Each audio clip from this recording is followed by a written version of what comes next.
Good evening and welcome to the programme. Tonight, a special report. This programme has discovered there's been a huge increase in the number of pavement explosions in the capital. The blasts are caused by underground cables short-circuiting or igniting gases. Incidents have tripled since 2010. The Health and Safety Executive says it's concerned someone could be killed and wants more to be done before it's too late. But the company which distributes electricity in London insists it's investing millions in new infrastructure and that its system is safe. Here's Nick Beak. An unremarkable street in East London.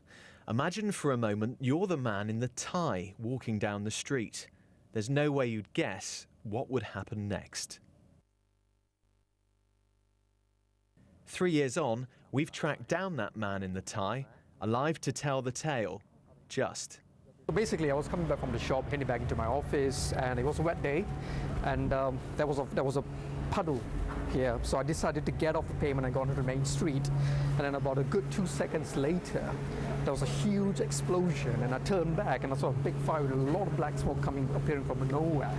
Had it happened a second earlier, things could have been very different. I do feel lucky to be alive. I could have suffered some really severe burns, so yes, I would say I'm really happy to be alive.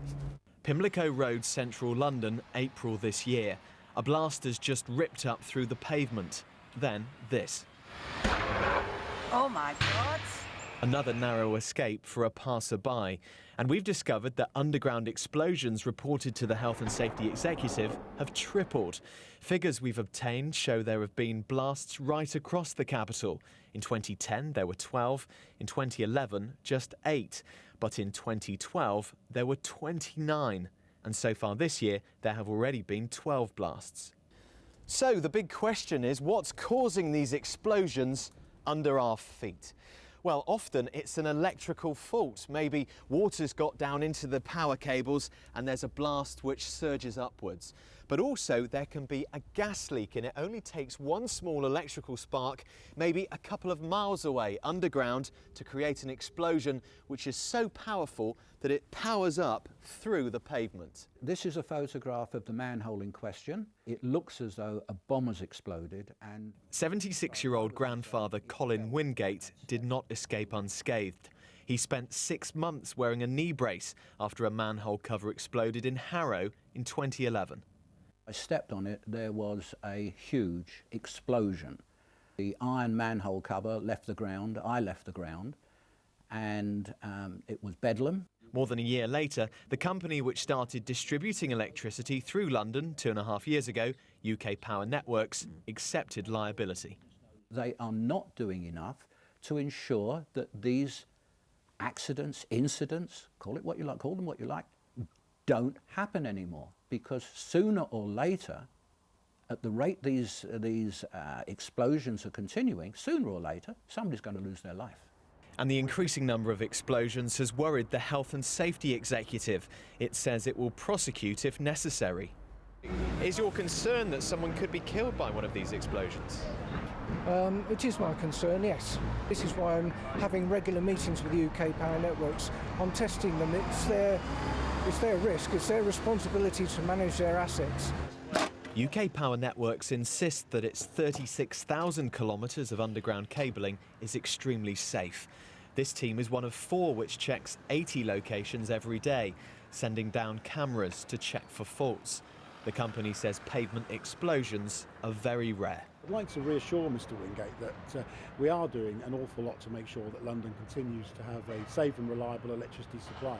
Safety is absolutely paramount for us here at UK Power Networks, which is why we're investing heavily, £10 million over the last couple of years.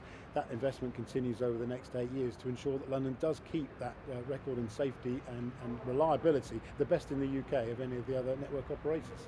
Many of the recent explosions are still being investigated, but it's thought last year's extremely wet weather could be to blame, with water getting into the system. The cause of the Pimlico blast is still not clear. Well, Nick joins me now. And Nick, let's get this into perspective. One case every 2 weeks. It's a big city. How concerned should we be? Well, if you look at that Pimlico, explosion. It was dramatic and it was captured on video, and the video went viral. But not all of the other 28 explosions in London last year would have looked as big as that. Having said that, a woman was seriously injured on Edgware Road. Another woman received whiplash injuries in Archway, and there was this real concern that next time someone could be killed. UK Power Networks, as we saw there, they say they're taking this extremely seriously, spending a lot of money investing in new infrastructure, testing underground equipment. And I think as for that statistic, one explosion every fortnight in London, they'd say, look, you need to put it into context. There are 100,000 electrical boxes in London.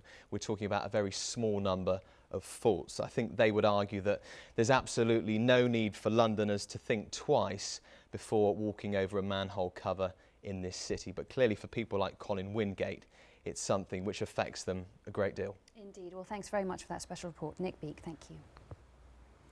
Lots more to come, including